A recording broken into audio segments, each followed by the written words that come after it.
Coming to our next topic, primary angle closure disease. Previously, we discussed primary open angle glaucoma. Now we will come to primary angle closure disease. In the previous case, the angle was open, now the angle is closed in a layman's term.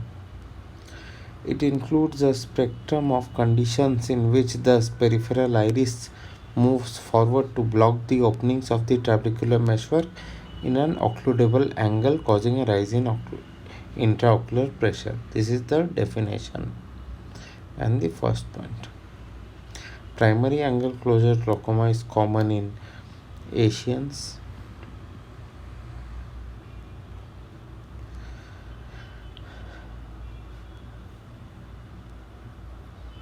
in contrast, it occurs at least a decade more earlier in Asians and accounts for 50% of the primary adult glaucomas.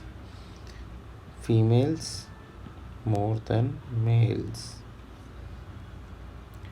But in the asymptomatic or creeping chronic variety, males more than females. First degree relatives are at increased risk, so as in Pacg.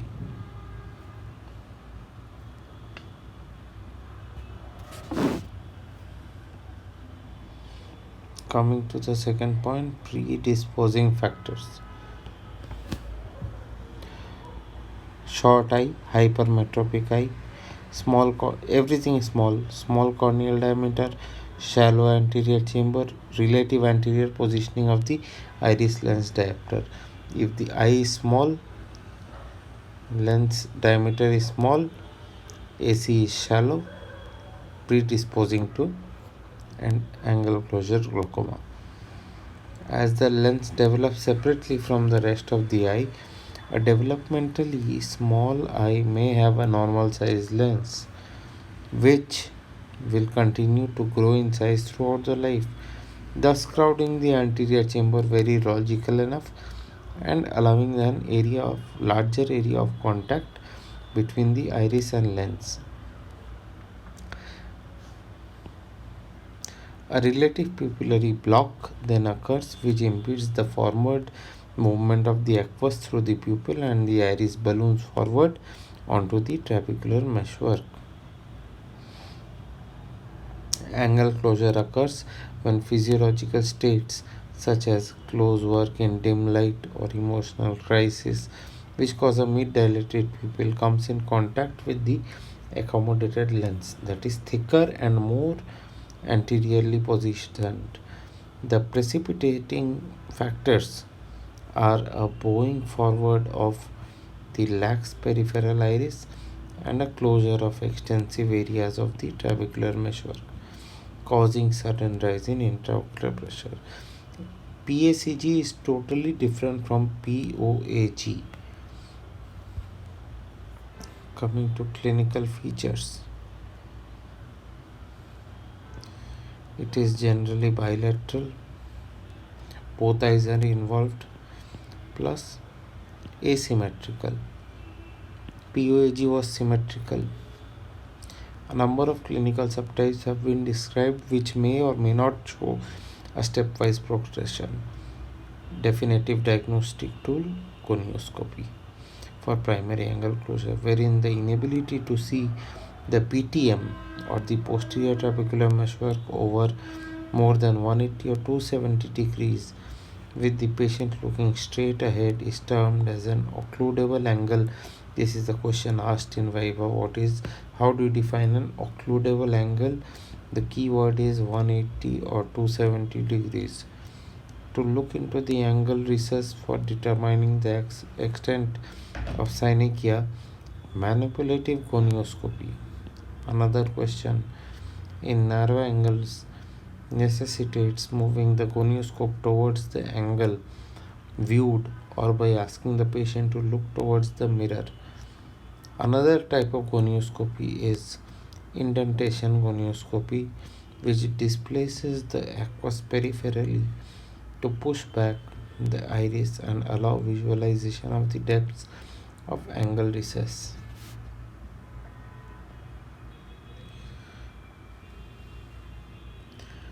Now we'll classify it into three types: suspect, closure, closure glaucoma. Who is a suspect? An eye in which a positional contact between the iris and PTM is considered possible. Angle closure: occludable drainage angle and features indicating obstruction by the peripheral iris has obscured, such as peripheral anterior synechia, elevated intraocular pressure, etc. PACG: PSC plus GON, glaucomatous optic neuropathy.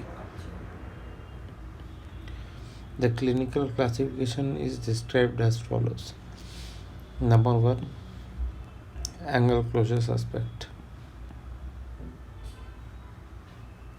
How are they identified? Shallow anterior chamber plus occludable angle as defined before, 180 degrees to 270 degrees, in which the PTM is not visible without indentation or manipulation.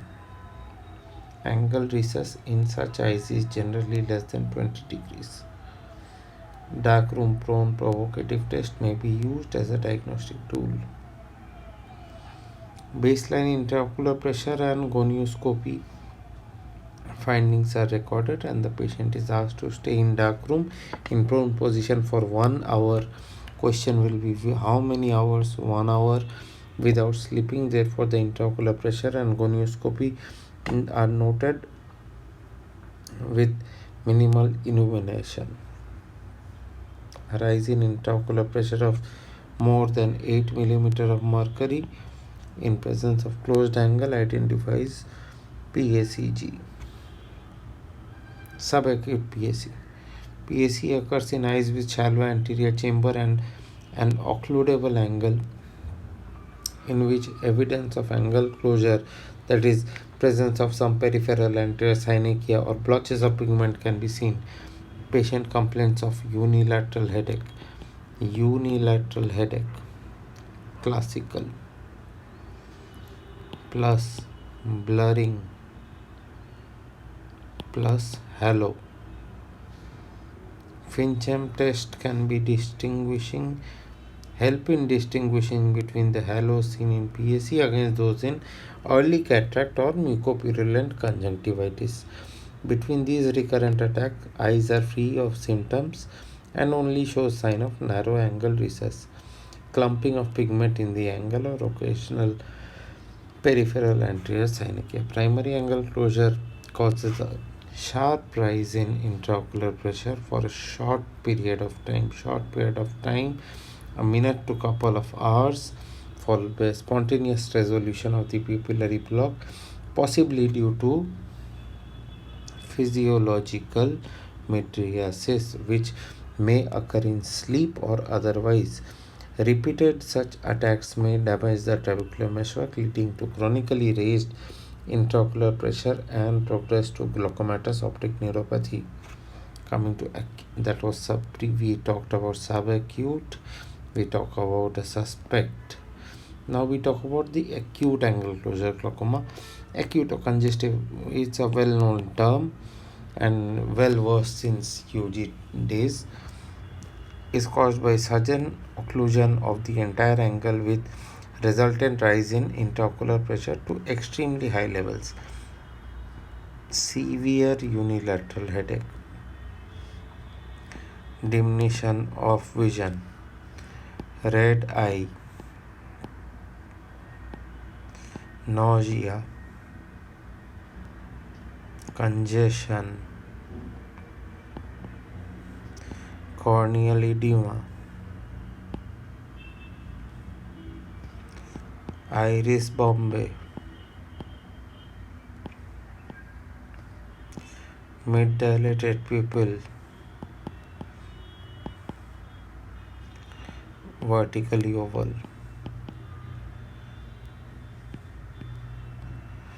not reacting to light,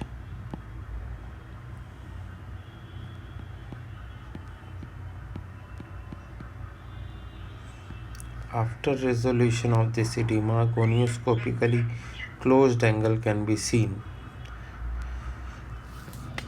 Vogtstad, again another important MCQ and a Viva question, tells about the past acute angle closures, include sectoral iris atrophy, pigment dispersal on the corneal and endothelium, and anterior subcapsular cataractus changes called glaucom flecken. मतलब आगे glaucom flecken, पीछे pigment dispersion and बीच में sector iris atrophy. After acute we have chronic. Diagnosis is reached if intraocular pressure is chronically raised in eyes having cynical closure over at least 180 degrees in an occludable angle. Changes in optic nerve head and visual field may or may not be present. Chronic PACG can be due to variety of causes. Repeated attacks of PACG leading to extensive cynical closure and chronically elevated rise in IOP. Acute PACG, which persists for more than few hours, leads to irreversible cynical closure of the angle and permanent damage to the trabecular meshwork. Asymptomatic or creeping angle closure, in which cynical closure occurs within the depth of the angle, that is iridotrabecular synechia, and progressively involves the entire angle circumference. Coming to the treatment. Treatment is, I remembered it as Hamta. You'll get to know about it. Eyes with PACG generally have IOP over more than 50 and they have a stony hard eye. A for acetazolamide, M for mannitol, T for timolol, H for hypertonic saline. Gonioscopy can be attempted. Then topical pilocarpine should be instituted to constrict the pupil and pull the iris away. If the pupil continues to be blocked, pressure can be applied on the central part of the cornea with moist cotton swab to displace aqueous in the center of the anterior chamber towards the angle recess. This helps to mechanically open the angle and push the iris away from the cornea. Peripheral laser iridotomy. Iridotomy is a tomy means giving a small opening. Dectomy means cutting a part out. Stoma is a small opening. So we are making a small opening. Laser iridotomy. We are trying to make a small opening in the iris so that aqueous can flow out and keep the intraocular pressure in a normal range. In this process, a hole is made in the periphery of iris, allowing aqueous to drain directly from PC to trabecular meshwork. This prevents the iris from being pushed forward onto the trabecular meshwork by eliminating the higher aqueous pressure behind the iris and allows the iris to fall back. This procedure is commonly found by ND-YAG laser. All the procedures of capsulotomy, iridectomy, iridotomy are done by ND-YAG laser. Spot size of 150 to 200 microns. Done at 1 to 11 o'clock position to hide the view so that it is normally not visible. Followed by installation of topical pilocarpine. Previously we instilled topical pilocarpine so that we constrict the pupil and we have a proper view of the iris crypts. A crypt is identified and the laser with the anterior offset is then used to create an opening in the iris. Depending upon the thickness of the iris, power used is 3 to 6 millijoules Postoperatively, steroids and anti-glaucoma medications are required for 5 to 7 days to prevent the rise in intraocular pressure and control any inflammation. The eyes are evaluated 2 to 4 weeks after an iridotomy to rule out chronically raised IOP. If this is present, anti-glaucoma medications or surgeries can be done, which will be discussed later.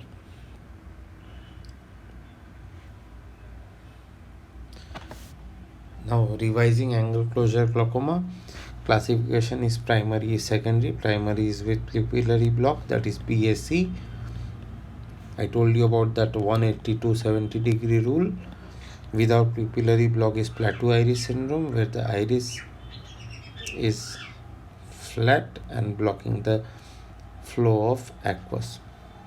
Secondary with pupillary block is due to miotics like pilocarpine, swollen lens, and mobile lens syndrome. Without pupillary block, which includes synechiatal lens, vitreous PCIL, anterior pulling, there is pulling and pushing mechanism. Pulling occurs in cases when iris is pulled forward by some membrane, which occurs in NVG, neovascular glaucoma, which is seen in CRVO cases also, ICE, iridocorneal endothelial syndrome, PKP, penetrating keratoplasty, and iridia. Pushing mechanism, iris is pushed forward by some posterior segment pathology like ciliary block glaucoma, cyst of iris or ciliary body, nanophthalmos, tumors, intravitreal air, suprachoroidal hemorrhage. Classification, as I told you, PSC, PACS, PACG, and definition you know. Suspect is greater than 270 degree of contact, absent of pass, rest is normal. More than 270, elevated IOP and pass, normal disc and field. Greater than 270, elevated IOP with visual field and optic nerve had changes. Predisposing factors: everything small axial lens, small diameter, small height, shallow anterior chamber, plateau iris, anteriorly placed iris lens diaphragm, thick lens, microspheropecia seen in wheel, Marchesani syndrome, more anterior insertion of iris. Anatomical, physical: vertically oval, mid-dilated pupil in dim light, near view, near work, and a prone position. Demographic: female more than male, as mentioned before. Type 1 personality, who are aggressive people. What are the two types of iridotrabecular contact? Appositional and synechial. How does the risk of PSEG increases? As the lens thickness increases, risk increases. Anterior position of lens, risk increases. Pupil becomes miotic, risk increases. Why is mid-dilated pupil significant cause? Posterior vector of force of the iris sphincter muscle. This is an important question. Posterior vector of the force of iris sphincter muscle reaches its maximum during mid-dilated time. So when it is mid-dilated, the posterior vector force is maximum. Peripheral iris is under less tension. This is less tension and is more easily pushed forward and in contact with TM. Dilatation also causes thickening and bunching of the peripheral iris.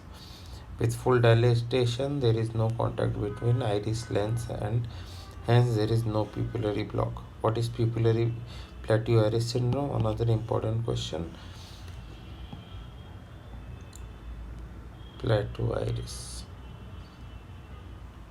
Plateau iris is less common than pupillary block and is observed most commonly in young adults.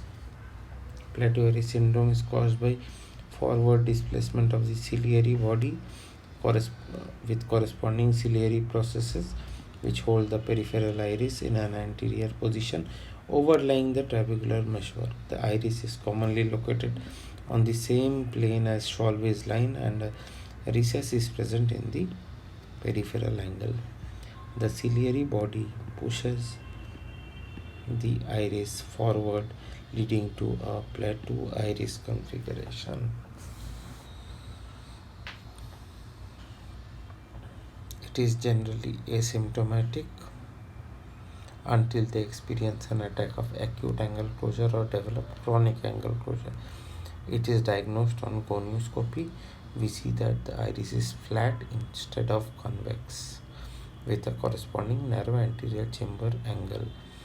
If indentation gonioscopy is used, TM is visible and a sine wave appearance. To be noted, sine wave appearance of peripheral iris due to iris hanging over the anterior ciliary process. Plateau iris configuration occurs when the typical iris configuration is present but without angle closure. So you can clearly understand the difference between plateau iris syndrome and configuration. In configuration, there is no angle closure. How is plateau iris syndrome treated? PI, peripheral iridotomy. That's the one word answer.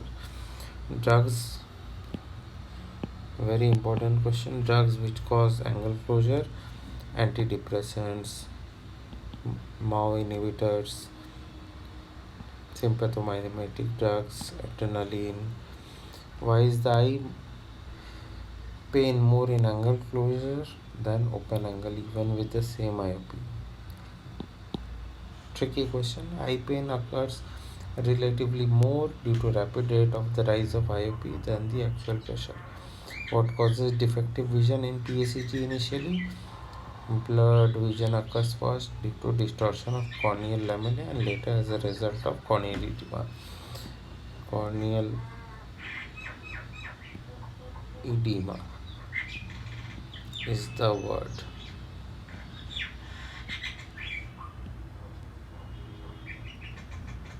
Why do colored halos occur? Again, halos due to edema.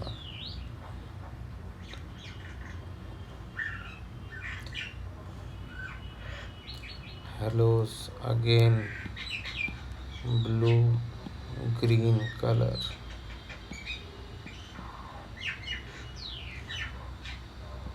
Center में remember only one red yellow in the periphery.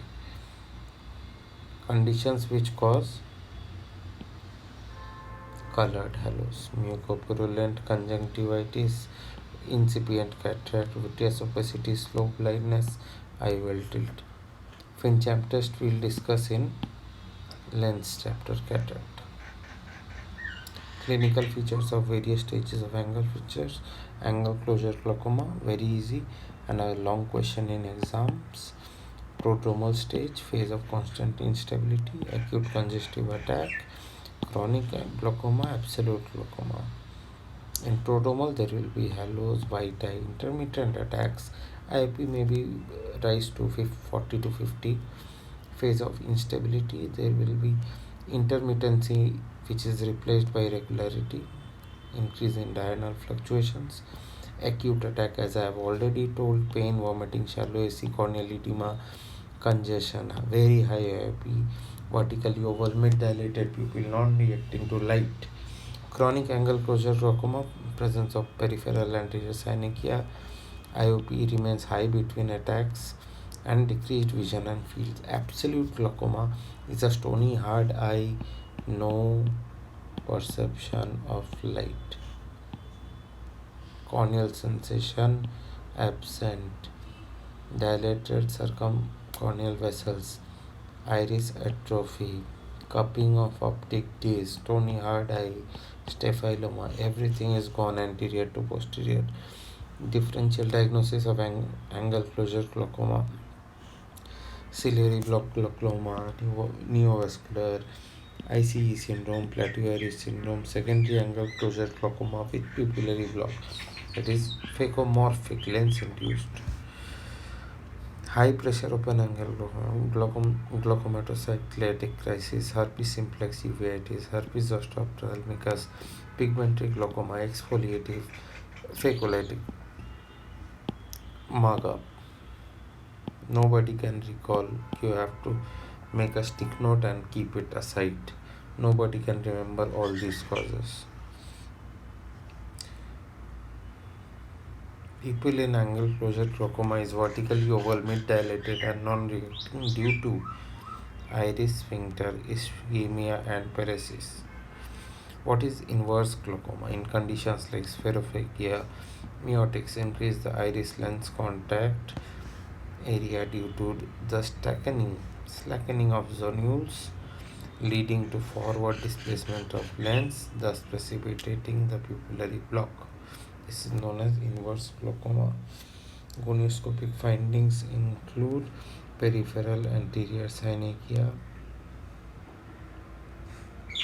and occludable configuration. Two words you must remember. After application of 1 or 2 drops of anhydrous glycerin, we can see or do gonioscopy in the presence of corneal edema. A unique question. Signs of previous attacks. Viva question. Iris pigments on back of cornea and endothelial loss, peripheral anterior synechia, sectoral iris atrophy, posterior synochia, vertically oval mid-dilated non-reacting pupil, glaucom flecken, and that is the anterior subcapsular opacity, visual field loss, diminished outflow facility, optic nerve cupping. Various factors, provocative tests used to diagnose angle closure glaucoma, mediatic test, darkroom test, prone, darkroom test, phenylephrine test, triple test. These tests you have to again mark up. It's a viva question, not a theory question. In mediatic test, baseline IOP is checked, pupil of one eye is dilated with tropicamide and a hydroxyamphetamine. After pupil reaches 4 to 6 mm size, IOP and gonio are repeated again. More than 8 mm Hg is the key. Same applies for the dark room test and the prone room test. Optic nerve head changes seen. Disc is congested with or without multiple hemorrhages. In chronic stages, the disc changes are similar to the changes seen in POAG. Field defects are generalized constriction, very easy.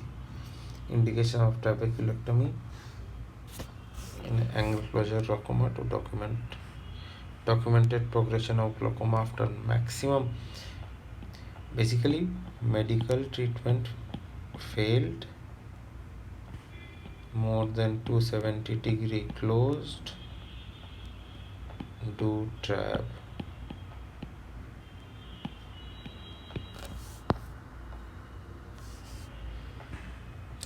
Angle closure glaucoma serves as a relative contraindication to NPGS, non-penetrating glaucoma surgery. Since the trabecular meshwork is very close to the root of iris, effective filtration may not occur. A conceptual part.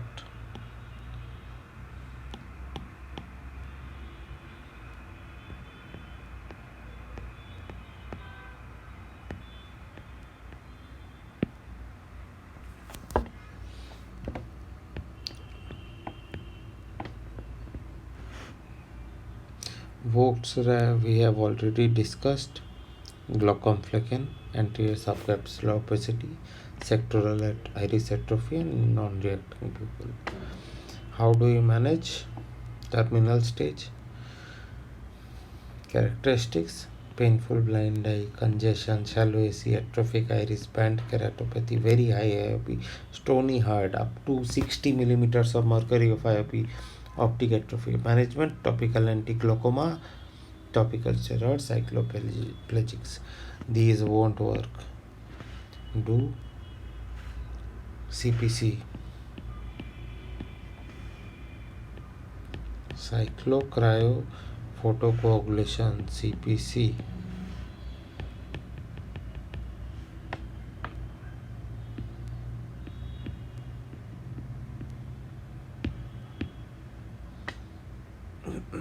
Or retrovalvular alcohol injection. And last but not the least, evisceration or enucleation. This is not much important. Inject 2 to 3 ml of lignocaine in the retrovalvular region. Syringe is replaced with 1 ml of syringe containing of 100% alcohol. Some prefer 50% alcohol. It is injected into the retrovalvular space. This is effective only for 3 to 6 months. Not of much use. Problems with this retrovalvular injection: ptosis, swelling, restriction of movement, anesthesia, and necrosis of tissue. Newer imaging techniques include ultrasound biomicroscopy and ASOCT. That's all for this